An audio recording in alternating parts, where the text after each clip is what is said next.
That's what's going on. I hope you guys are having a great day. Welcome, welcome, welcome. So good to see you. Welcome to drboycetv.com, the home for intelligent Black people.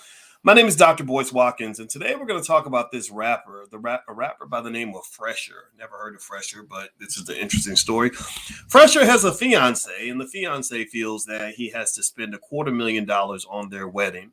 I'm going to talk to you about wedding spending and why that's an absolute no-no to be pressured into overspending for weddings, overspending for engagement rings, what it can mean for your finances. And we're going to talk about money, money, money, a little bit about Fresher and his fiance, but we're really going to talk also about economic culture and why culture really matters. So get comfortable, buckle up a seatbelt. We're going to get started on the Black Financial Channel right now.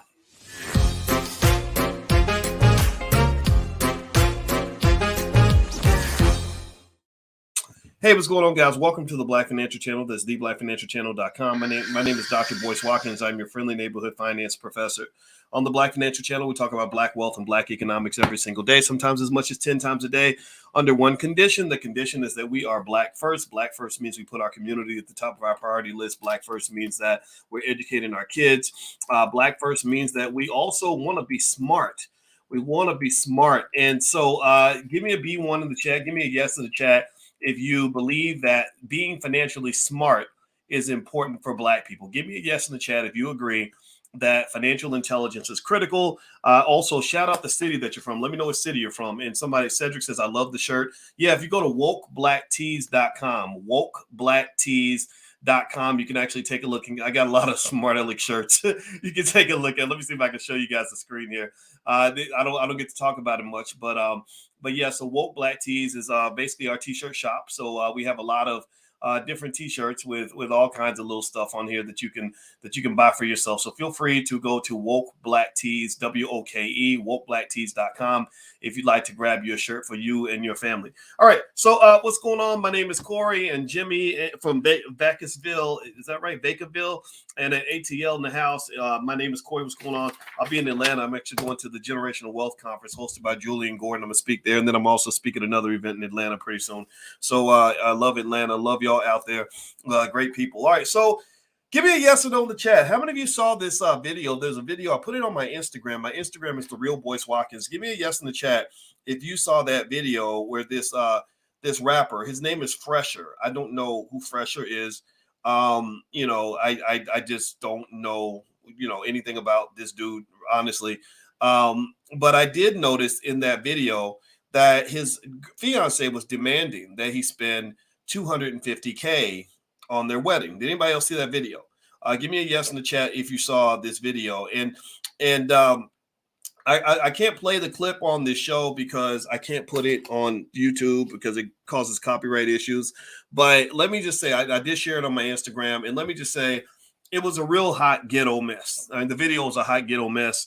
It was, basically imagine a Black woman screaming and cussing and getting mad and calling him broke and humiliating this man and demeaning him because he is taking his role as the steward of the family finances seriously.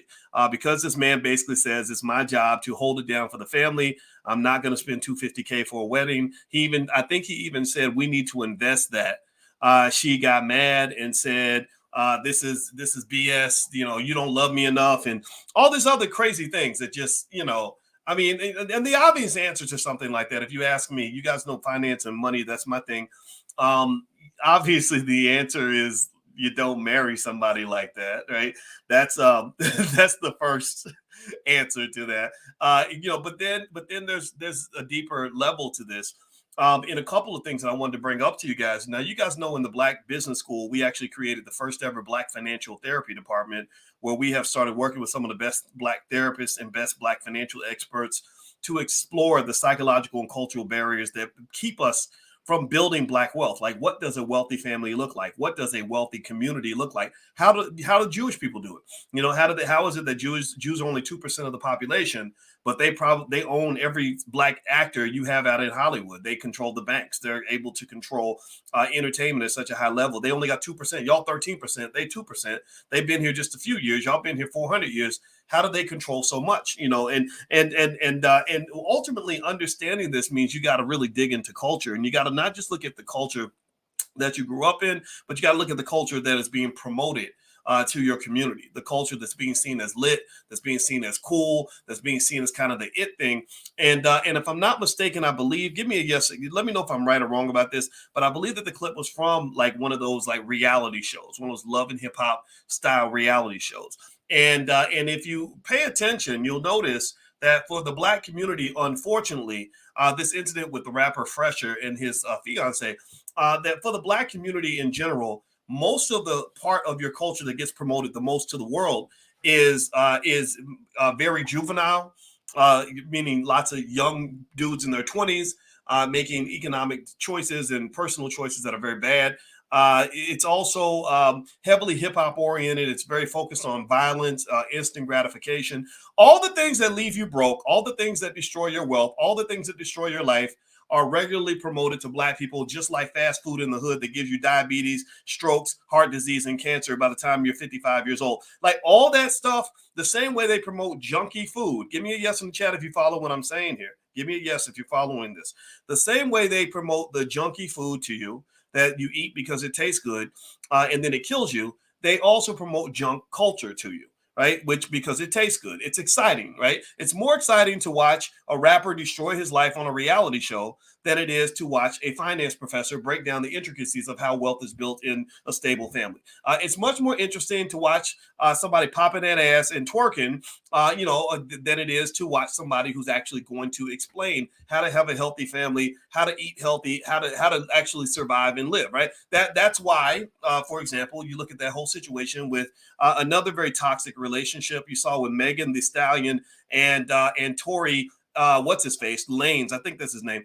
It's really interesting because with Megan and Tory, I was really fascinated by the story because every single element of what I talk about in toxic culture was encapsulated in that whole situation. I read Megan and Tory's backgrounds in extreme detail to understand where they come from, what was their upbringing like. So I read about when Tory lost his mother when he was young, and then his father kicked him out of the house, and he ends up in the street. I read about how Megan didn't have her father around and got into rap, and then somebody told her that she should call herself a stallion, right? Which a stallion actually stands for a castrated male horse. I think that's the definition of stallion. Tell me if I'm wrong, but a stallion is a castrated male horse, right? So what in the world? I'm not making fun of anybody, but I just want to really point these things out to you so you'll know these things, because I think these are things we're talking about. Even if you disagree with me, give me a guess if we can say this and still be loved. This is just fruit for conversation. This is not me telling you what's right and what's wrong, but think about this.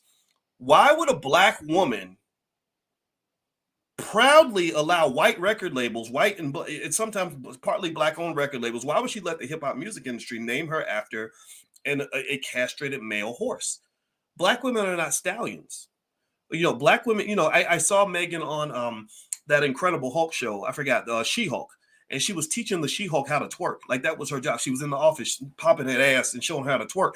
This is, and so you allow these images of your black women all around the world, and then you wonder, well, why don't they respect black women? Why don't they think we're ladies too? Well, because the ladies don't get promoted. Akilah Nihonda, I know Akilah Nihonda. She's a great rapper. She's better than Megan Thee Stallion. She's right out of Houston. She's a lady, but they don't have an interest in black women who present themselves with dignity. They want you popping that ass. They want you embarrassing yourself. They want Lizzo. They don't want they don't want they don't want Mrs. Huxtable. They want Lizzo, right? So again, it's not blaming anybody. It's pointing out garbage culture and what that really does to your people. And so I'm gonna get back to this thing with Fresher and his fiance, but y'all know me, I got to explain the whole picture. So I hope you'll allow me to do that. Give me a yes if it's okay if I kind of break it down, because I kind of want to do this. I know people like to get to the point, and I am getting to the points, but some people these conversations are a little bit not quite. They're not ready to hear this. So I'm talking to the people that are ready to hear this. So with Megan Thee Stallion and Tory Lanez, what I saw was this really horrible situation where this rapper shoots his girlfriend in the foot or something. Apparently, that's what the courts ruled. I'm gonna go with that. That he found guilty of shooting her in the foot, and he's gonna go to prison for a long time, most likely. She's traumatized. I mean, why wouldn't you? I mean, somebody you love shot you in the foot. That sucks, right? And and what I saw with this was all the elements of toxic culture coming together, almost like a tornado, to create a really tragic, traumatic outcome. I saw a quote from Tori. Tori was on the phone with some lady, and he didn't understand that they record these jailhouse phone calls, right? I don't understand. Like, look, my thing is like with the rappers, I say, look, if you ever go kill somebody, don't rap about it and don't get on the jailhouse phone and talk about it. Well, he was on the phone and he was really remorseful for what happened. And one thing he said that really stood out to me that was really powerful was he said, man, I don't know what the hell was going on. I was so drunk. I don't even remember what was going on. I was just out of it because I was so drunk. And that's exactly, I was like, damn, I wish somebody had warned him about how many black men there are in prison right now because of things they did when they were high and drunk. Well, why were you getting high and drunk? Well, because your favorite rapper was there was all this music and all this culture around you, making you feel like that's what you're supposed to do. You thinking, well, I'm young, I ain't supposed to listen to old stupid people like Dr. Boyce. Man, Dr. Boyce is lame. He up here talking about don't mess around with alcohol and all that. I'm gonna go out here, I'm gonna get lit, I'm gonna get high, I'm gonna get drunk. Next thing you know, when you are sober, they tell you, oh, by the way, you shot somebody in the foot, you're going to prison for 20 years. Malcolm X told you a long time ago that the white man will sell you the liquor bottle and then he'll lock you up for being drunk. You've been warned, you've been told. And so ultimately, I don't think enough conversations are had about how trash culture can lead to us being dead, broke, incarcerated, and just traumatized in so many different levels. So when I see this relationship, I hated what I saw. So I read about this rapper Fresher, and the video, by the way, if you want to see this video, it's on my Instagram. I put it on my Instagram, which is the real Boyce Watkins. If you ever want to engage in the conversations, we have intelligent conversations on my Instagram, but sometimes we have fun. We act a little ignorant, but it's still intelligent. And in this video, I saw just such a mess. I saw like this terrible hot ghetto mess where you have one person who is trying to elevate. He's trying to operate on a different vibrational frequency. He's basically saying we're supposed to invest. What he's saying is we're not supposed to just embrace instant gratification. The culture tells you that instant gratification is where it's at, but investors don't buy into instant gratification. Investors are not constantly seeking instant gratification like a crackhead looking to hit the pipe, just looking for that next big high. No, investors look for what is called delayed gratification. Investors are like, yo, let me make a little sacrifice so that I can have more later on. That's what he said. He said, we're supposed to invest that. And I'm like, yeah, of course you're supposed to invest. Anybody who wants to have a good future is supposed to invest. How many of you, give me a yes or no, how many of you believe that that a person who wants a good future has to sacrifice and invest to get that good future? How many of y'all believe, and then put a no in the chat if you believe that it all just comes down to luck. Give me a yes in the chat if we can agree that in order to have a good future, you have to prepare for that future. You have to plan for that future. You have to sacrifice for that future. You have to invest in that future. You have to work for that future. How many of you understand this? This is a basic concept. This is a basic idea. And what is really fascinating, you got to pay attention here because this all ties back to the economics and everything else. I mean, it's all blended together like a big salad. It is fascinating to me how many young people don't even understand that. They really think that you can do no work, make no sacrifices, make no investments, have zero patience, and have it all like tomorrow. I don't understand. I'm like, who told you that? Who told you that you could be the king of the mountain and not sacrifice to get there? Who told you that you could be rich and famous without having any sort of commitment, investment, work ethic, nothing? No preparation, no planning, no strategy, no nothing. Who told you that it's all based on luck? I just don't, it's flipping me out. So with this rapper, I liked what he said. He said, look, we're supposed to invest that, so they're debating about the wedding. They're going back and forth, and she's getting more and more irate and basically saying some other things that really caught my attention. Like she was basically kind of saying, if you don't do this, then you don't really love me.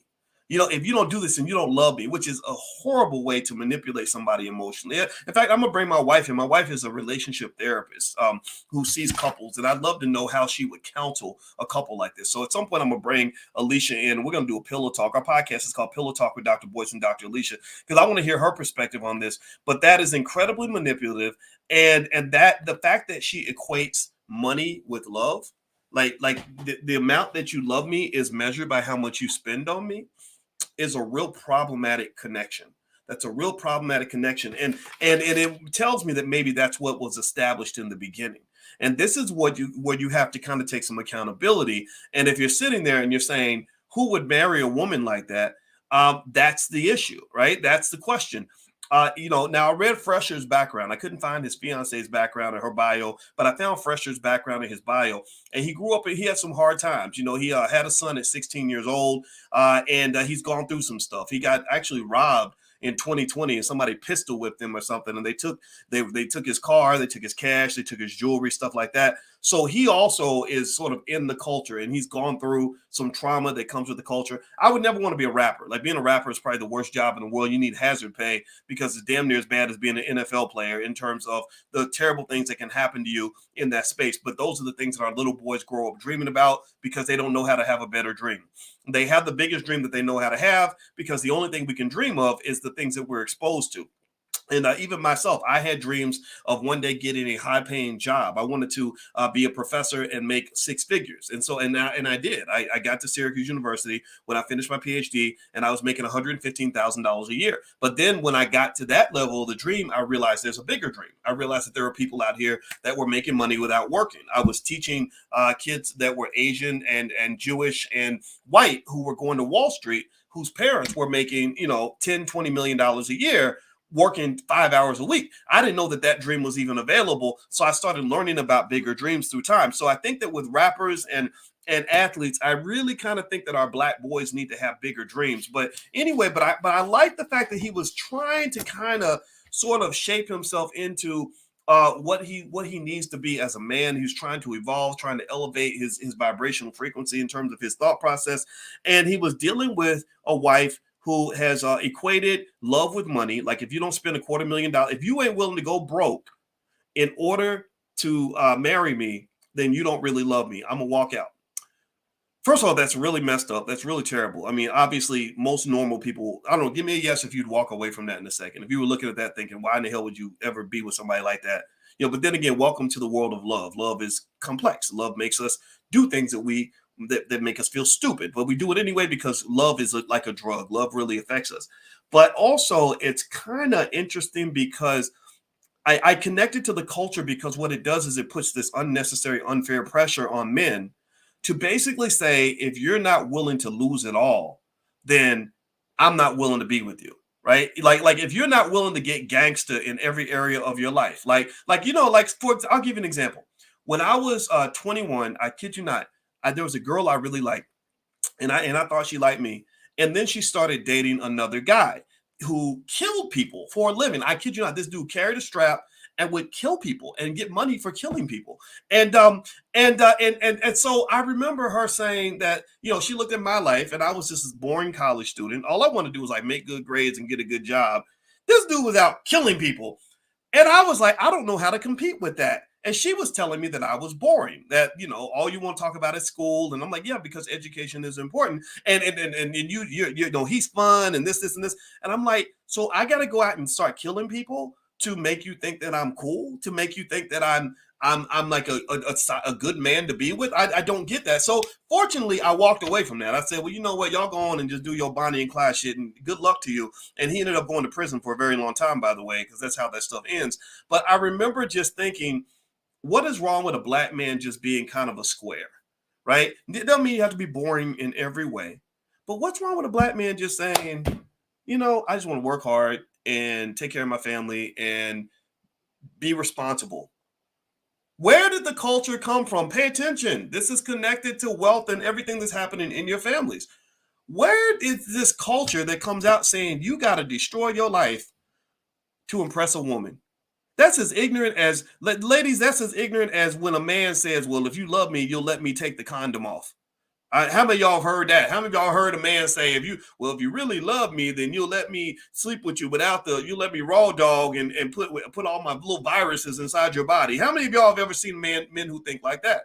That ain't cool. Just in case you're wondering, if you are a man and you're in that category, please stop doing that. That's terrible. That is absolutely terrible.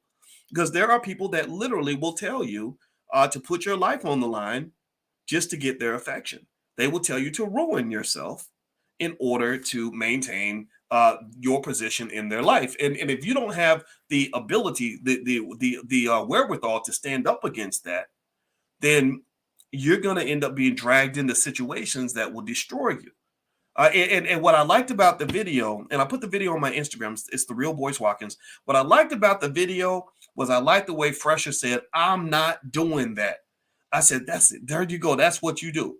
And here's the thing. I'm not going to sit here and say that he needs to dump the fiance, because obviously there's a reason that he loves her. And he did predicate his statement by saying, I love you more than life itself, but I'm not doing that. Right. And I like that a lot, because he was exerting his masculinity and in a way that was hopefully productive and non-toxic.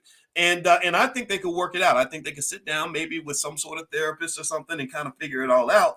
But I think at the same time, it does speak to the idea that when you are merging your life with another person, it is extremely important that you take time to assess their value system. You got to assess their value system. Let me explain. I'm gonna explain it with a Snoop Dogg quote in a minute. But before I do that, if you could take 1 second, please hit the thumbs up button. Thumbs up. Make sure you share and subscribe. This podcast is actually on Spotify and Apple. So if you look up the Dr. Boyce Breakdown, you can find it there. Also, I want to remind everybody that we actually have these financial flashcards for kids. We actually have some on real estate now, and we have stock market investing as well as even credit. And so these cards are a great way to teach wealth to your kids. So if you'd like to teach your kids about wealth with our financial flashcards we have in the Black Business School, feel free to go to financialflashcards.com. I'll put the URL on the screen so you guys can see it. That's financialflashcards.com. Or if you're on Instagram, you can hit the link in the bio. And we also have financial workbooks as well. So feel free to go take a look in the store. All right. So here's the thing. So one thing that's interesting about this too is that the problem with being a successful rapper, in my opinion, the problem that Fresher probably has, that a lot of guys have, is that there's something about that culture, the toxic side, not all of it, but there's something about that culture that boxes you in, that locks you in to never be having the room to actually grow and become a man. You're kind of locked into being a little boy for life. And also the types of women that you attract is affected by the culture that you're in. So you're out here in this this fake ass gangster culture, where guys are getting RICO charges and getting 50 years in prison. I mean, you see that happening right now in Atlanta, where guys were rapping about who they were killing, which to me is just strategically unintelligent on every level. Like, why would you kill somebody and then rap about it? How about you just keep it to yourself? I wouldn't tell nobody. I wouldn't tell my wife, my brother, nobody. That would just be the secret I keep with Boyce. But I'm not making fun of it. I feel bad for those guys. And so you're in this culture that's just got all where white folks have pretty much trained you to celebrate all the things that destroy you. You've been trained to remain like a child. You've been trained to disrespect your women. You've been trained to throw your money away. You've been trained to want to kill each other. You've been trained to celebrate your own genocide. You've been trained to even celebrate going to prison, right? So that is what you're in. So then what happens is you start to, so you're attracting people who also think the same way. It's almost like when you meet somebody at the club. And let's say that one day you wake up and you say, dang, I don't want to go to the club every Friday anymore. I want to go to the library now. I want to go to church. I want to go spend time with my friends. I want to go do something. I want to go to an art gallery. I don't want to go to the club every Friday.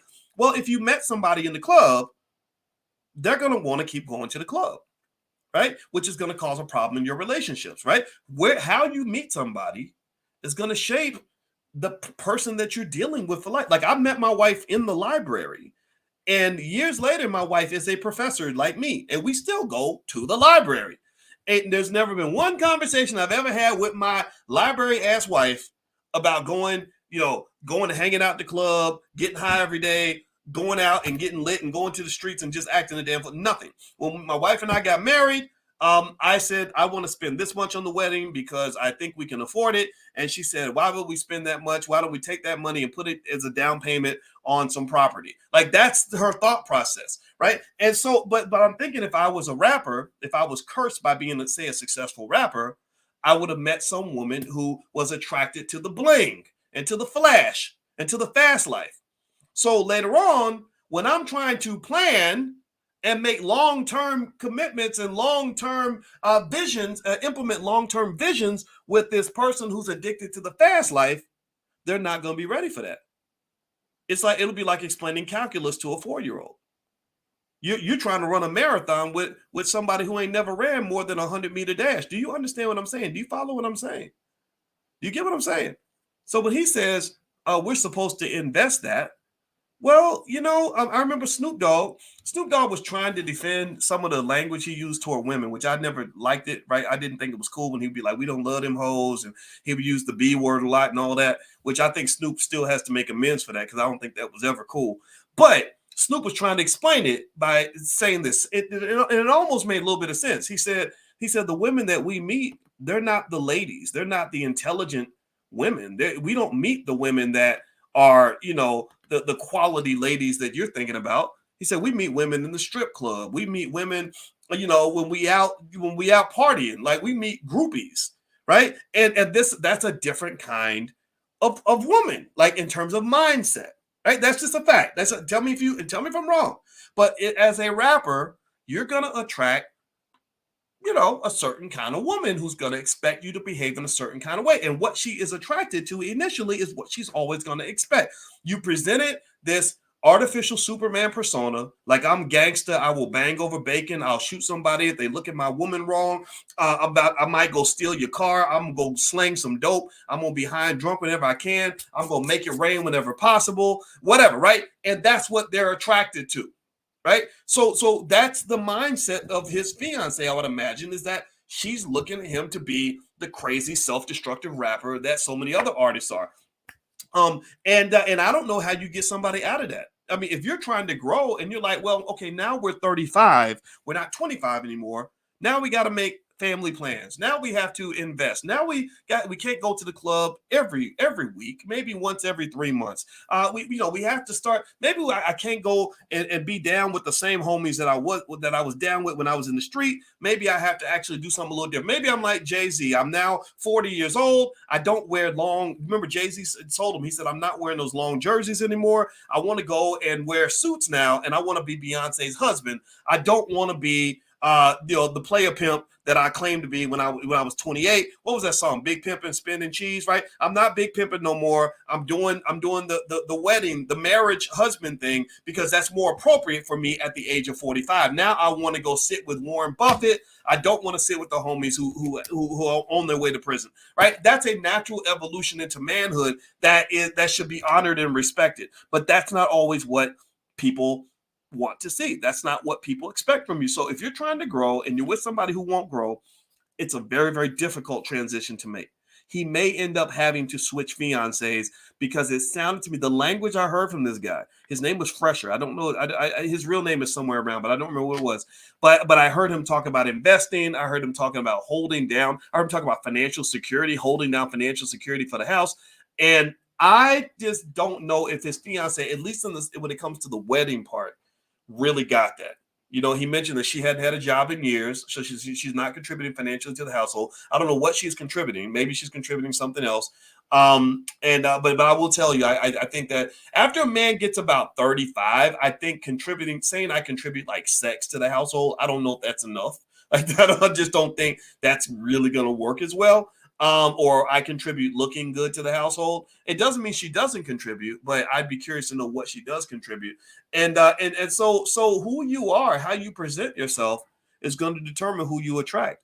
And who you attract is going to determine what you can build with. So if you're attracting people who are into instant gratification, like if you're an Instagram model who attracts a bunch of men who like you because you have a big booty, then when you start trying to have serious conversations with those men about, commitment and loving you for reasons other than your body and all these other things, you're probably going to have a hard time because of what you were bringing in the door in the first place. And I think sometimes we forget about the quality of the attention as opposed to the quantity. Sometimes getting a lot of likes, you may think that they're liking you because they really want to be with you or they want to actually commit to you. They just hitting the like button because they thought you looked great in that dress, right? And the same thing, the equivalent for men, for celebrity men, I imagine, is that women who love the celebrity don't always want the man. They don't want the man that's going to grow. They don't want the man that's going to evolve. They want the celebrity that they admired and they looked up to.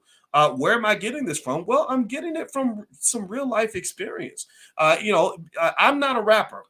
Never have been, but I've been kind of famous for a long time, like maybe a D-list celebrity or something. I'm not a real, I don't consider myself a celebrity at all, but I've signed thousands of autographs and met people and all around the world and all that, right? And what would happen is that when I was single and I would meet women, they knew me before I met them. That was very awkward too. A lot of them would already know everything about me, and I know nothing about them.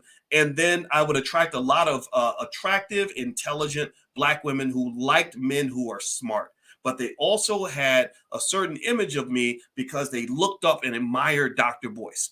And that might seem great at first. That's awesome if you're looking for groupies. If that's what you want, then it's awesome. Being a famous man means if you want an endless supply, that's all out there, it's all available, right? But then when you're thinking, gosh, I want somebody who can see the vulnerabilities in me. I want them to be able to see not me when I'm Superman. I want them to be able to see the broken down parts of me and still love that part of me. That's a whole different process. A groupie don't want all that. A groupie, it's no different from a man that sees you with all your makeup on all the time. You looking like Beyonce, and he's fallen in love with Beyonce. He did not fall in love with the lady who's bloated and on her period and overweight because she just had a baby and her hair, she don't took her weave out and her makeup's off and she's being crabby, right? That's a different version that he has to get to know. And you got to know if he's got the interest in that version of you in addition to this other version. So my wife, if you want to know what my thought process was in terms of who I chose to marry, I liked marrying my wife because my wife knew me when I was literally unknown to anybody. She knew me when I was a 22-year-old graduate student and still wanted to hang out with me when I was a 22-year-old graduate student. I just never asked her out. That's why we never actually dated until later on. But she always said, if you just asked me out, I would have gone out with you. But honestly, I was a little shy. I didn't really learn how to talk to girls until I got older. I had to read a book about it because I didn't have any good like male role models to explain that stuff. That part I never got explained. I had to figure that out on my own. And that's the honest to God truth. That's really honestly what happened. And so, but yeah, it's nice. I like you think about it. LeBron. Pay attention. Think about LeBron James. LeBron James has an endless supply of groupies. He has an endless supply of women that would do anything he wants at any time that he wants. Why did he marry Savannah, his high school sweetheart? The LeBron has probably literally met 10,000 women since he met Savannah, but Savannah stands out. Well, why? Because Savannah knows the other side of LeBron and accepts that part of him. Everyone else, you don't know if they really like that part of you or they're just pretending so they can get close to your money and your whatever. And the other little thing I think is true too is I don't really know how other people think, but I know that generally getting access to a man's money is easier if that's not your primary focus. But if you but most people that have money can smell gold diggers from a mile away. You know, I've had money for a long time. I can tell quickly if somebody's trying to manipulate me or trying to get access to something I have. You can just smell it, and you can just tell like, oh Lord, here we go again, same conversation again. You know, and so ultimately, I think with this guy, I think that if he's picking a new fiance, I would encourage him to pick a woman that's on that same wavelength. Like pick a woman that's gonna where you say, hey babe, I want to get us a nice wedding, but I also want to invest. You want a wife that's gonna cheer for that. You don't want a wife that's gonna punish you for being a responsible man. You don't want a wife that's gonna get mad at you because you're thinking about the long-term financial benefit of the family. So it doesn't mean she's a bad person. It just means that she has different economic values. It's like a person that eats health food trying to marry somebody who wants to eat fast food. It just ain't. Some of those things just don't work, so I wish him the best because this lady's gonna be real expensive, and really generally the best way a woman can show respect to a man is by respecting his resources, and then vice versa. I think that because now you see a lot of couples where the man actually has less money or less income than the woman, and I think that anybody who has wealth, that's building wealth, you want to be in a relationship with somebody who's going to support your objective of building wealth. You also want a person who's going to respect the wealth and income that you have. Now, do me a favor, hit the thumbs up button, thumbs up, share, subscribe. I don't mention it much, but I do actually have a book you guys can go feel free to check out. It's it's a Black American money book. It's a series. There's a series of Black American money books I have. So if you are interested in the books that I've written, feel free to go to drboycebooks.com or you can go to boycewatkins.com. Also on Friday the 13th, we're doing our financial slumber party where we're going to get together on a Zoom at 11 o'clock at night on Friday the 13th, and we're going to spend 3 hours going through financial stuff. And I'm going to make you the best investor in your family. I'm also going to give you access to the recordings for life. It belongs to you after we're done, and we're just going to have some fun. So it's just something new, something fun we're trying out. And a lot of you have already signed up, so it must be of interest to you. So feel free to join us at our financial slumber party. If that's of interest to you, just go to boycewatkins.com. You can sign up. I guarantee by the time you're done, you'll be the best investor in your family, and you'll be able to destabilize and undermine any of the myths and nonsense that people throw at you to tell you why investing doesn't work or why investing's bad. You'll be able to just shoot it down really easily. So that's the goal for that night. So feel free to go to boycewatkins.com if you'd like to join. Now, a couple things that were also said in this video where the rapper Fresher is trying to explain to his wife why, or future wife, why he doesn't want to spend $250,000 on a wedding. I remember him talking about investing. He talked about the fact that his wife hasn't worked in years. I think that that's interesting too. I wonder what his value system is to make him feel like that's okay. Is he making enough money that is not a problem? Because that is true. If a man has enough money or a woman has enough money, that money isn't a thing. Like if my wife told me I don't want to work anymore, I would not care. I'd say, okay, what are you going to do? What are you into? And my goal to support her in terms of wanting her to live her best life is to say, well, what would you like to spend your time on? And if she just says, hey, I'd like to work on a book for 3 years, but I don't want to go to work every day, I'd say, okay, I'd support that. And the part of the reason I'd be able to be so supportive is because the money's there. Right, the financial security is there, the income's there. It's like, okay, fine, I got the bills, no problem. Also, the conditions have to be right for that to occur. If you're living above your means, where your money, your bills are like up to here, and you're barely trying to hold on to get air, well, then no, you can't do that. You can't do that. That's why you go down here. Being humble. See, this is another reason why rappers go broke. A lot of reasons rappers go broke is because rappers ain't trained to be humble.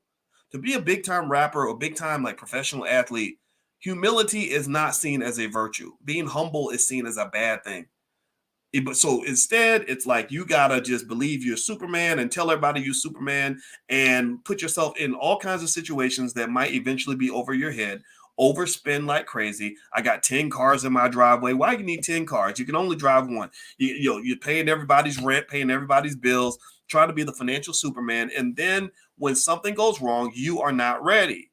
When the checks stop coming in, the records stop selling, the concerts stop filling up, you're not prepared for all of the expenses that you built up. So living below your means should be just a standard. I mean, that's how you do. That's how you get rid of the stress. You say, okay, what can I actually afford? And then you say, okay, I'm gonna live off of 1/3 of what I believe I can actually afford so that the rest can go into my investments and into my savings so I can be prepared for a rainy day, so that I can be economically strapped in case something bad goes wrong in my life. So when he says his wife hasn't worked in years, I hope that the money's good. I've not heard of Fresher's records or his music, but maybe he's making money somehow. I wish him the best in that, but I really think that was that made me curious. And then also she said, I'm not a city hall bitch. I thought that was interesting. I thought that was kind of ghetto and ratchet, but at the same time, I'd be curious to know. I think if you're in a relationship like that where somebody says something like that, I would love to hear what a therapist has to say in terms of helping her to express herself without sounding so ratchet and crazy and triggering. Right? All that yelling back and forth is just not cool. But the reason she yelled is probably because she was feeling insulted that he wasn't willing to give her the wedding that she feels like she deserves. Because I think he did say something like, why don't we go down to City Hall? Right. So you're going from one extreme to the other. You're going from a $250,000 wedding to going down to City Hall. There's a million places you can meet in the middle. So just saying, let's go to City Hall. Yeah, that is going to make somebody mad, especially in their mind. They're visualizing this big, beautiful wedding.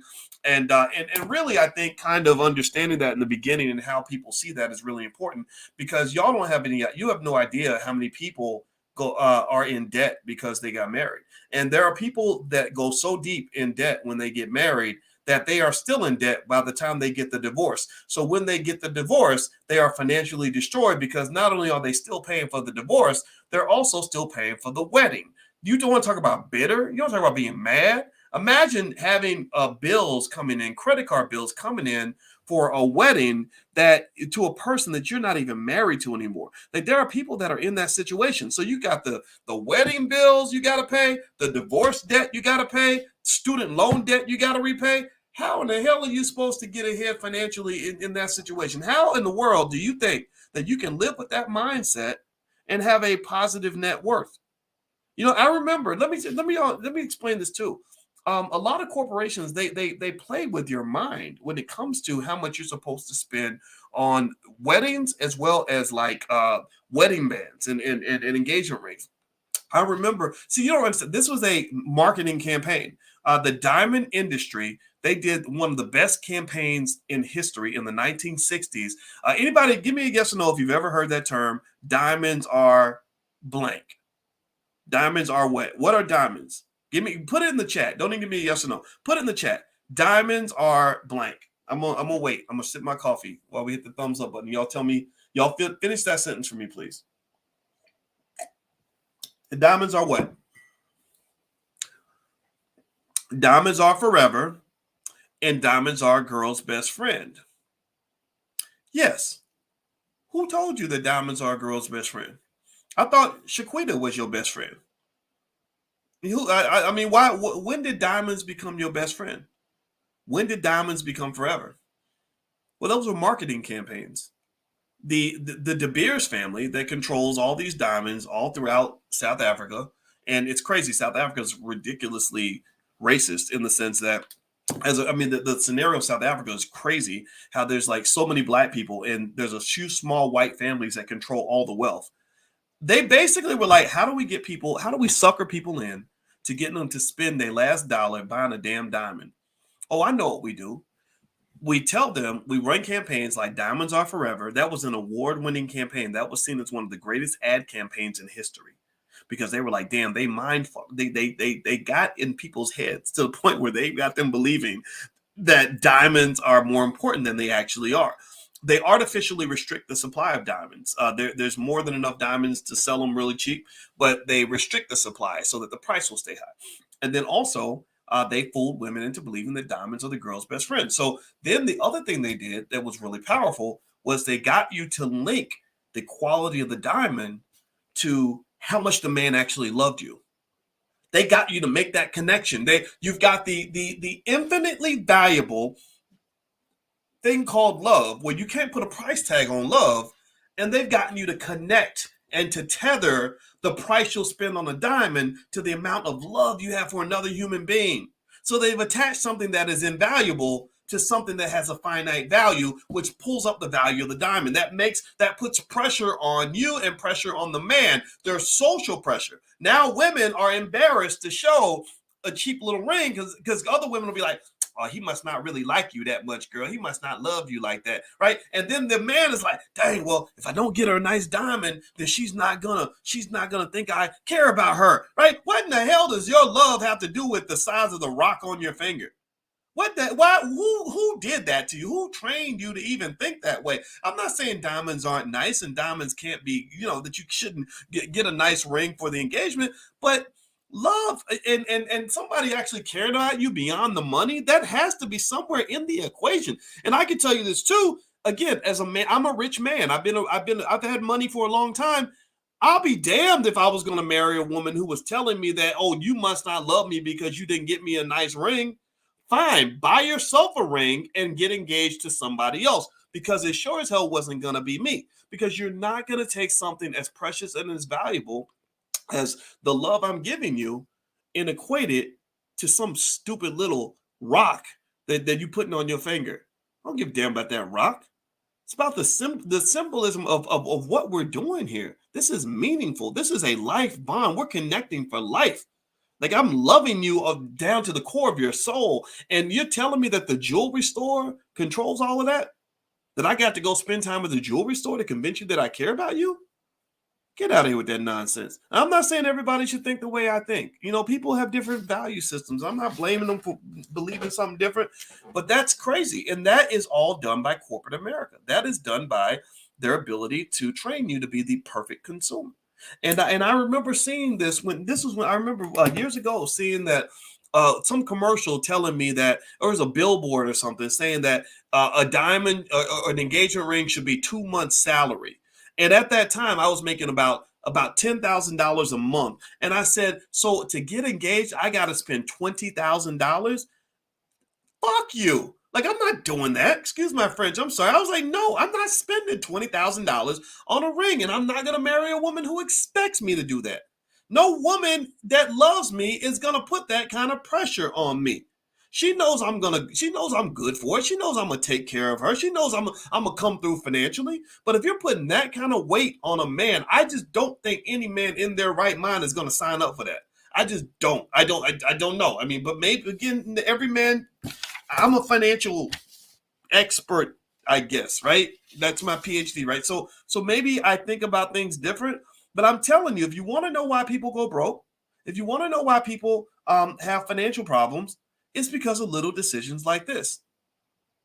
I just don't get it. So equating love with jewelry, I think that's kind of a no-no. I also think that this rapper Fresher, you have to ask yourself, what did you attract? You're a rapper. Rappers attract lots of groupies who are attracted to the bling and the instant gratification. So whatever they're attracted to, you got to keep it up. That's the hard part. So if you attracted somebody based on a charade that you want to live on the edge and make all these crazy decisions financially and otherwise that might get you locked up or leave you broke, then you got to maintain that. They're going to expect that. They're going to say, okay, well, this is the package that you sold me when I came in. So sometimes not attracting a person is better than attracting them. Sometimes it's like, I don't really want you to think I'm anything other than what I actually am. And whatever you think I am, I need it to be an image that I can maintain because I can't pretend for the rest of my life. So if you're trying to evolve and be financially intelligent and conservative and everything else,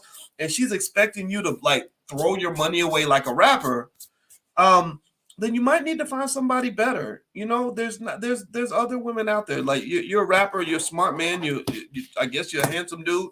Like there's other people to be engaged with. And I really don't think being engaged to somebody who wants you to go broke is necessarily a good move, because then when you go broke, they're going to leave you anyway. Right? It's not like she's presenting the image. And I'm really talking about this from a perspective of really thinking about how we might evaluate our partners, right? So think about this. If you got somebody who is mad at you because you won't blow money you don't even have, blow $250,000 on a wedding, then what do you think that person's going to do when you are financially struggling and you can't pay the bills anymore because you spent all that money on the wedding? They're not going to stick around. That's not a ride or die. That's somebody who's going to ride the train as long as the money's flowing. And I know that some people want to put this all on Black women. I see guys that say, see, this is what these women do. This is why we get passports. Now, I'm not saying don't get a passport. I'm not saying don't find your wife wherever you want to find her. But don't just understand this and I hope you will confirm this for me. Give me a yes in the chat if you agree with me when I say that this woman's behavior is not reflective of the majority of Black women. Give me a yes if we can agree on that, because I hate when people point out a deranged, ridiculous, outrageous Black woman and say, this is what they all do. This is what they all do. I think men, we have to take accountability for the fact that we will chase the big booty hoes on Instagram with the fake hair and the fake nails and the fake personality, and then get mad when she showed you who she is. Seriously, it's ridiculous. Like, stop that. Like, stop acting like the women are the ones who have the problem and the men are perfect. We ain't perfect. Some of the stuff that some of the men that do stuff that I've seen do stuff toward Black women is just downright embarrassing. I would look at when Tory Lanez shot that girl in the foot, and I'm sorry, the jury convicted him. I know y'all want to believe, some of y'all want to believe he's innocent. No, the jury and the prosecutors looked at the evidence, and he even damn near confessed to doing something wrong. He said, I did something. He shot that gun. That's what he said in that jailhouse confession. But I'm not going to go into that. We can debate that later. But when I saw that, I said, that's embarrassing. And I hate the fact that you're labeling me as a Black man as somebody who would even condone this kind of behavior. I tell men all the time, Don't go out here and get drunk and then go punch your girlfriend in the face or shoot her in the foot or whatever. Stop messing with alcohol and drugs. They market that stuff to you because they want you to do things that are going to ruin your life, and you're going to pay a heavy price for it. You spend 30 years in prison over something you did while you were drunk. You're going to have 30 years of regrets. I know people like this. I know men in prison right now who did things while they were high or drunk where they got 50 years in prison. I know one guy who got 50 years in prison, and all he talks about all the time is don't do what I did. And all he says is, I wish I'd listened to my daddy, and I wish I hadn't got involved in drugs. So I'm sitting there trying to just scream as loud as I can, and I hope people will join me and at least accept me when I do this. And I probably sound a little crazy when I do it, but I gotta do this. We gotta warn these guys. Like, this is crazy to me. So the same way you don't want like the ridiculous behavior of one black man to reflect on you as a black man, stop taking the ridiculous behavior of one black woman and saying, well, this is what all those black women do. There are plenty of first of all, Negro, black women have held you down since before slavery. Let's just be clear. Like when we were on the plantation and Master was coming to kill us, the black woman was the one who hid us in the basement and made sure we didn't die that day and dropped food down into the basement so we could eat while Master was looking for us or whatever, right? So just understand the black woman's held you down since before slavery. Your mother held you down when nobody cared about you. I think that's important to understand. Second of all, if a black woman disappoints you in your life, there's a good chance you just picked the wrong woman, maybe. Maybe that's it. Maybe it's a reflection of you. Again, I see men that will go after certain girls because they look good without looking to see if they really are good. She's a good looking woman, but is she a good looking person? Is she a good human being? I know like when I pick my wife, let me just say this. I don't want to use an example. I'm not trying to put on a pedestal, nothing, but I'll give credit where it's due. My wife grew up poor. She grew up in the hood. We got money, yeah. But she's made it very clear to me many times, if the money ever disappeared, it would be okay. She's literally said, boys, if your business ever fails, don't worry. I make good money. I can take care of both of us. That was cool to hear. That was nice to hear. Hopefully, I'll never have to test that theory. But there are women who do think that way. There are women who will sit there with you in the mud, in the gutter, work with you side by side to accomplish something. Right now, what I think has to occur though is that those of us who love black people. Now, if you don't love black people, then I can't help you. You can go marry a lady from Romania or something, or go get you a dude from England or something. I know I've seen women do that. I've seen women go out and marry men who are not black because they think black men are garbage, and I've seen men who feel like, okay, I got to go to Brazil to find a woman because I can't be with an African American woman. That's fine. Take your trauma and your issues and just drop them onto somebody else and traumatize them because you haven't dealt with your shit. That's what that is. That is just simply projection, right? And because I can just tell you that, especially for men, that if you show up as a healthy, quality person, then you will at the very least know how to pick healthy, quality women to have in your life. If you have women around you that have constantly traumatized you and hurt you, which that's what's really happening. That's what's happening in the manosphere. These are hurt men. They've gone through things. Then you have to really think about what you're looking for. If you think that a woman is a good catch because of how pretty she is, or even when Kevin Samuels was alive and he would ask women their dress size as if that was a really important variable in what you should use in your criteria to pick a woman, well, then you're going to end up with some crappy women. There are some really horrible women. Let me just say this. Give me a yes in the chat if you understand what I'm saying. There are some really terrible women who have a really good dress size. There are some really absolutely horrible women who are the prettiest thing you'll ever see in your life. So that woman's beauty can suck you in and get you chasing a woman who will break your heart and destroy you, have kids with you and not let you see your kids, take every penny out of your bank account. And some of them, because they know how fine they are, they know how many other men are chasing them besides you, so they will milk you like a damn cow until your udders fall off and you lay there crying and up in the manosphere about how terrible women and how terrible women are and how women ain't nothing, right? There are women out there like that. And then there are women that are just good people that don't want you to hurt them. That's it. They just want a man to treat them well, to understand that you can be a decent guy without feeling like a simp. Like to me, when I think of the word simp, I think about that guy who was yelling at his kids. Anybody see that video? You had that guy who was literally screaming at his kids and saying, like, I'm not picking y'all up no more because your mama want to put me on child support. And I'm sorry. I know there's probably context to it, and then maybe there's more to the story than we saw. But my Lord Jesus, first of all, if you're a real man, you're not gonna bring any of that shit to the children. You don't bring that stuff to the kids. So this is just a memo for anybody that wants to be a real man. You don't go whining about that stuff to the children, because the children had nothing to do with it. They had nothing to do with why you and that lady chose to get together and make a baby and then not want to take responsibility for the baby that you made. And then number two, you know, this idea that somehow child support is evil is a very strange concept. I would just say any woman, if you ever hear a man talk like that, you really kind of need to pick a different man. Not to say that the child support system is fair. And I've been in the child support system. I spent 18 years paying child support, and I didn't like it. And it was very I didn't like, also it felt unfair that I was paying so much money and I didn't have any say in where the money was going. It was like taxation without representation. But at the same time, I'm really trying to understand who these people are that think that you can raise a child for free. Like, I'm really trying to figure out. Like, I've heard people say, like, I remember hearing a woman say something like, "Yeah, he's a really good father. He really takes care of his kids." And I said, "Really, what does he do?" And you know what she said? She said he buys Pampers every week. And I said, "Okay, so you can so babies can eat Pampers every day for breakfast? Like, is that so? Having Pampers once a week, is that's enough to actually take care of a child?" Like I said, so let's flip it. I said, what if all you had to do was buy Pampers for your baby once a week? Would that sustain your child? What would happen to your child if all you did was buy her Pampers once a week? Would that work? And I'm not sitting here trying to say that everything's fair. I'm not trying to say that the drama isn't messy, but I am trying to say that you have a choice. You have a choice, and the biggest investment that you ever make when it comes to your wealth is who you choose to spend your life with. And if you choose based on a big button and smile, or if you choose men based on how good they look, how good looking they are, how much money they make, or how much swag they have, then you are pretty much asking for a ton of trouble. You're asking for a ton of trouble. In my view, and this is going back to investing, this is how investments are done. If you make an investment and you're investing a substantial amount of money in a business, you spend a lot of time vetting that business.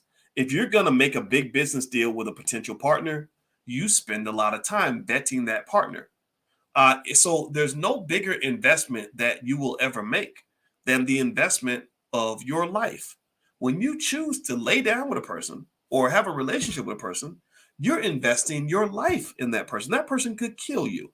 They could give you a disease that kills you. They could be a murderer and kill you. They could ruin the lives of your children, right? Which is worse than death sometimes. So before you make that investment, it would seem to me that it's just logical to say that a smart person is going to take time to get to know people before you let them in your life. This is probably one of the more radical things that I'll say during this podcast, but it's not radical at all. It's actually common sense.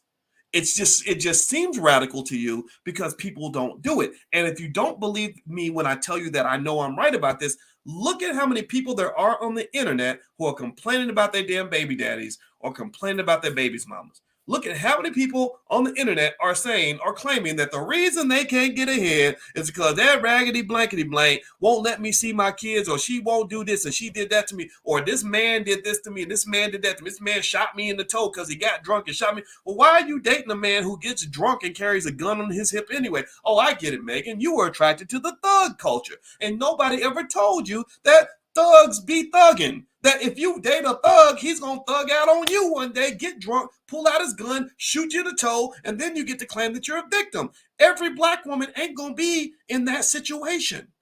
Seriously. So I just think choices matter. And smart people that are successful make good choices. And vetting people before you let them in your life, I'm probably more sensitive to it because I've let the wrong people in my life and it was disastrous. And at the end of the day, I had to stop and look at myself and say, well, Boyce, what did you do to allow this to happen? You could sit back in the corner and say, oh, I'm a victim. Black women are so mean. Black women are so bad. Look at what black women do to black men. This black woman hurt me. That's all black women do. I'm gonna go to Brazil and find me nice women who won't hurt me. Like they ain't no gold diggers in Brazil. You know, whatever, right? I'm gonna go to Europe and find me a woman because the European women, they know how to treat men. No, or I could actually just say, maybe what did I miss there? What did I miss? because in our community we have healthy people and we have unhealthy people. We probably have more unhealthy people than healthy people. I'm an unhealthy person. In fact, if you've been traumatized or if you've went through some horrible stuff and it imbalances you in certain ways, triggers you in certain ways, give me a yes in the chat. If you will even admit that you have some unhealthy areas that you got to address. I'm an unhealthy person. I took a trauma exam, or the ACEs test. It stands for Adverse Childhood Experiences. I took the ACEs test and I scored sky high on trauma. So much trauma. The ACEs test is everybody should take it. Hit the thumbs up button while I look it up. I'm gonna look it up. I'm gonna read some of the questions that they ask on the ACEs test. Do me a favor, please hit the thumbs up button. Thumbs up, share, subscribe if you haven't done it yet. All right, so the ACEs test. I'm gonna try to read some of the questions on the ACEs test. It asks you things like give me a yes in the chat if you saw any of these, had any of these experiences when you were a kid. Did you have a parent or someone that was addicted to some sort of drug or alcohol? Say yes in the chat if you went through that, or a sibling or something like that. Did you deal with parental separation or divorce? Give me a yes in the chat if you dealt with that. Did you have someone in your house that struggled with mental illness, that had a mental health issue? Give me a yes in the chat if you're in that category. Did your parents have any violence toward each other? Give me a yes in the chat. Did you deal with anybody in the house that engaged in some sort of criminal behavior? Give me a yes in the chat. Did you deal with anybody in your house that was incarcerated, a sibling or someone that was incarcerated? Give me a yes in the chat. Okay, so there's more questions I could keep asking you that we would answer. And the thing is that these traumatic experiences make us unhealthy. Like my father not being there when I was a baby and going out and instead getting hooked on drugs and going to prison. That affects me, right? That affected me. I was raised by a stepfather who overcame a drug addiction, who was a good guy, but he wasn't always perfect. You know, there's a lot of tough times I had to deal with my father. We also dealt with some poverty. We dealt with some emotional issues and all kinds of things. So to me, in my view, part of being healthy is at least acknowledging how unhealthy you are, and then taking the steps to improve yourself so you can show up in a healthy way for other people. And then also you'll love yourself enough to ensure that you can identify other unhealthy people and not go and connect with those individuals because of whatever bias you have that came from your childhood. Like if you're a little girl your daddy abandoned you or your daddy abused you, you got a lot of stuff you got to work through. Like you can't go out here dating, like without fixing some of that and dealing with some of that, or you're going to end up with the wrong men and making the wrong choices and being mad at men and all this other stuff. And so I kind of think that mental health needs to become a priority for Black people.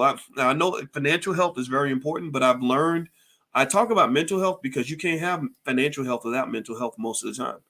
If you don't have mental health, then everything that you naturally are inclined to do is going to destroy whatever wealth you have. Like if you're a traumatized rapper who was raised to believe you're supposed to be banging over bacon every morning and engaged in the thug life constantly and getting in fights at the club and slapping women and shooting people and all this other stuff, well, eventually your money's gonna be gone because first of all, you're gonna be out here having sex with women, stacking up babies, mamas, child support's gonna eat up your wealth. You're gonna end up getting into situations that'll probably cause you to get sued at some point. So you're going to lose your money that way. You're going to be addicted to a culture that is built on instant gratification, which is a great way to lose all your money because you're a heavy consumer and you need those endorphin rushes to kind of make you feel better. So you're constantly doing these things that are built on impulse as opposed to long-term strategic planning. So that lack of long-term strategic planning is going to lead you to actually have a decline in your wealth long-term. There is almost no way that a mentally unhealthy person can obtain wealth and keep that wealth 9 times out of 10. Every now and then somebody might get lucky where maybe people pay you money for being crazy. But at some point, your mental health will destroy your wealth. For example, look at Kanye West. Kanye, he made a lot of money for being crazy. People liked his crazy, but eventually it got to the point where his mental health cost him $4 billion. and counting. Kanye, don't be surprised if there comes a day where Kanye has nothing. I don't know where that's going for him. And I like a lot of other people tried to help him. I talked to him for hours to try to, see if I could persuade him on some things. He's very determined to just do what he wants to do, and he's very determined to not get help. I think that's going to cost him big time. That's just my honest to God assessment on that. And I would encourage you to do the work on yourself so you can figure out who am I and where am I and what do I want to be and where do I want to be? Why am I not there? And how do I fix the areas that are holding me back? So that's one of the things we've been doing in the Black Business School is we have been trying our best to help with that. That's why we created the Black Financial Therapy Department, because I talked to my wife about it and I said, we got a lot of sick people in our community, including myself, and we all need to go get help. So if you want to know my personal assessment, I don't just talk about it. I want to be about it. I talk to my therapist all the time, and it's a little weird as a Black man to admit to that because people think that having a therapist means something's wrong with you. So I'm here to say, yeah, I have a therapist. Maybe there's something is wrong with me because I'm not perfect, but I'm trying my best to get better.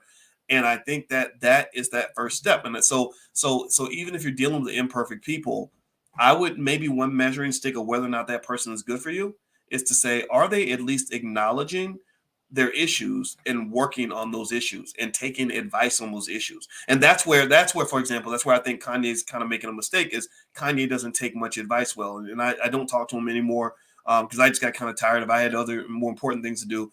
But I will really wish if he were a person that could humble himself, again, this is where hip hop culture is bad. Hip hop does not teach rappers to be humble. So they just believe, not all of them, but many of them just kind of think I'm Superman. White people are paying me money to act a fool. I'm supposed to just do whatever I want and I don't have to listen to anybody. And then they don't start listening until something terrible happens. So when young rappers, OGs come along and they tell young rappers, hey, if you keep doing this, you're going to get a RICO charge or the police are going to come get you or this is going to happen to you. They don't listen. And then they start listening once it's too late. Once you've got that 30-year prison sentence or once you've lost all your money, then they turn back to the Black community, which is where the wisdom is. We've got a lot of wise people in our community. And I think we should start listening to the wise people as much as we listen to or more than we listen to the people that are on TV. Don't let white people determine which Black people you're going to pay attention to because they're only typically going to promote the Black people that are going to destroy or enslave you. You have to break out of that cycle. So that's my 2 cents on the issue. My summary on what is the rapper Fresh? I think that's his name. And his fiance is. I would probably tell him if you can hack it, just get another fiance because it sounds like you're growing in a direction that she's not interested in growing. But maybe if you love her, maybe go see a therapist. Maybe a therapist can help you find that middle ground. And I hope that you can make enough money to make her happy because it sounds to me like if you ever go broke and you're really in the struggle, she's going to go find another man who actually has money, in the bank. Now, Paul is asking me, what do you think about the passport bro movement? I don't know. I mean, I think it's fine. Like, I think everybody should have a passport just because traveling internationally is just good for you. Now, in terms of traveling internationally, because you think that the grass is always greener on the other side, I'm not necessarily a fan of that. Like, I think as an African American man, I feel a special kind of loyalty to the African American woman. So that's why I personally made that decision to say, if I got married, I'm going to marry me an African American woman, knowing that sometimes that ain't, there's ups and downs of that. There's assets and liabilities that come with that. The asset is that African American women are very smart, very hardworking, very tough, very committed to Black men, and that's an asset. The liability is that 76% of all African American women did not grow up with a father in the house. And many of us are led to believe that that doesn't matter, that you can be perfectly normal without your father in the house. And I don't think that that's true. Because that would be as silly as saying that you're perfectly normal without having your mother in the house. And I know that if my mother was not in the house, if I only saw my mother once a month, or if somebody's like, oh, Boyce has a good mom, she comes to see him once a week, I wouldn't be the same guy if I didn't have a mother in the house. I would be a completely different man. And so I think that as a community, we got to kind of acknowledge that and talk about that as opposed to acting like that doesn't happen and that's not a big deal, because it does create conflict if that woman who never was able to depend on a man is suddenly in a space with a dependable man. So you're either in that scenario, if you are a superwoman and the strong black woman who can handle it all and hold it down, you're either going to attract um, conflict with a strong man, or you're going to attract a little boy who's going to fit right under your umbrella of dominance that you've established because you kind of have become the masculine figure in the house. You become or at the very least, the dominant figure in the house, right? And that's where you get these relationships where, think about it, it's a match made in heaven. You grew up watching your mother do everything and handle everything, so you think you're supposed to handle everything. He grew up watching his mother handle everything, where he did very little, so he thinks, okay, mama gonna handle everything. So when he grows up, he finds you, and you just become a replacement for his mother. So you end up handling everything, and he just kind of sits there and lets you kind of do it all. Or if he's a man that is not in that category, he becomes very frustrated because there's two people's hands on the steering wheel, and he ends up just walking away because he doesn't feel needed. So he shows up when it's time to have sex, and then he goes on about his life. So I think that you got to decide what kind of village you want to build, what kind of empire you want to build, how you want to build it, and you got to find the right types of people that will fit into that space, and you have to work like hell to make it work, because gender roles are so confusing. Men and women have changed. Marriage has changed, society has changed, and individuals are just different. So I think just really exploring that and sitting down with therapists and all that is really important, because the ability to maintain your marriage is a big wealth move. If you are in a successful marriage, you will 9 times out of 10 be far wealthier than a person who is in a failed marriage or no marriage at all. That's just a fact. It's easier to make money when there's two people working hard than it is to make money when one person is working hard by themselves, or two people are working against each other and sabotaging each other. So the investment you make to maintain that relationship is one of the most critical wealth moves you'll ever make. It also affects your children. Your children will inherit whatever empire you build and maintain together. And if you're teaching them in a structured way, then they're prepared to kind of take over the assets when you're done. But if you are fighting and divorced and everything's traumatic and chaotic, then your kids are going to just inherit. It's like inheriting a country that was just devastated by a bomb, right? They're ruling over the ashes. They're ruling over the ashes of your dead relationship, and all the trauma and all the pain and all the complexities that come with that. So it doesn't mean it's a matter of making fun of anybody or attacking anybody, whatever your situation is. It's really about something I would call financial consciousness, which is to be conscious and aware of where you want to be, what you want things to look like, where you are, and really being committed to fixing that, and being surrounded by people who are also committed to fixing that. It takes a lot of work. It ain't easy. So I understand, when I see the men who are frustrated, I get it. When I see the women that are frustrated, I get it. And I see people exiting. I see women that say, I'm going to go marry a man from Italy because Italian men want to get married and they're very romantic, and black men think that marriage is a burden. Okay, I understand that. And then I hear men who say, oh, I'm going to go to Brazil and find a woman because African-American women do this and this and this, and Brazilian women have different value systems. I kind of get that. But I think also, what that really speaks to at the end of the day is that the people that are committed to each other as African Americans, those tend to be the strongest ones, because there's no logical reason I can really give you for not taking the easy way out. It's like when Deion Sanders left Jackson State to go to Colorado, part of me agreed with him 100%. And I understood it's the easy route. Yeah, go get that $5 million. It's easy. It's better than dealing with whatever BS comes with working with a broken institution. I get all that.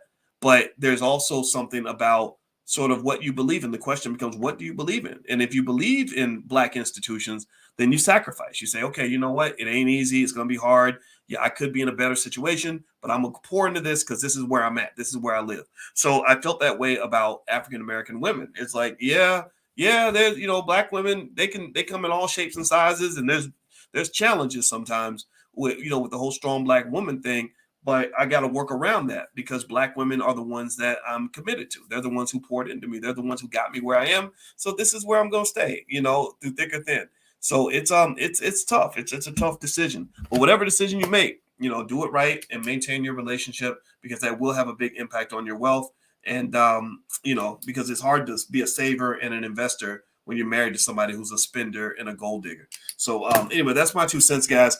And by the way, you guys know I have a new book called The 10 Commandments of Black Economic Power. That's what that book is about. That book is all about exploring what culture looks like in a wealthy family. Like if you're creating a wealthy family, what culture do you implement? What rules, what codes of behavior do you implement that will help you maintain that institution that is your family? So if you go to boycewatkins.com, you can take a look at the book. Also on Friday the 13th, we're doing our financial slumber party. We're going to meet at 11 p.m. at night. We're going to get some popcorn. We're going to show up in our pajamas. I'll be wearing my pajamas too. We're going to hop into a Zoom, and I'm going to break down. I'm going to basically show you how to become the best investor in your family. So if you'd like to join us, just go to boycewatkins.com. And KYC says, what happened to Dr. Alicia joining? I have no idea. She does her own thing. So I think maybe she didn't feel like getting her hair done, but I'm going to bring her back in. I'm going to do a special conversation with my wife so she can have her say on this issue, because I know that I have my point of view and I appreciate you hearing it. And I know that sometimes you may disagree. That's why I bring her in sometimes, because I think we should hear all perspectives and we should learn from each other.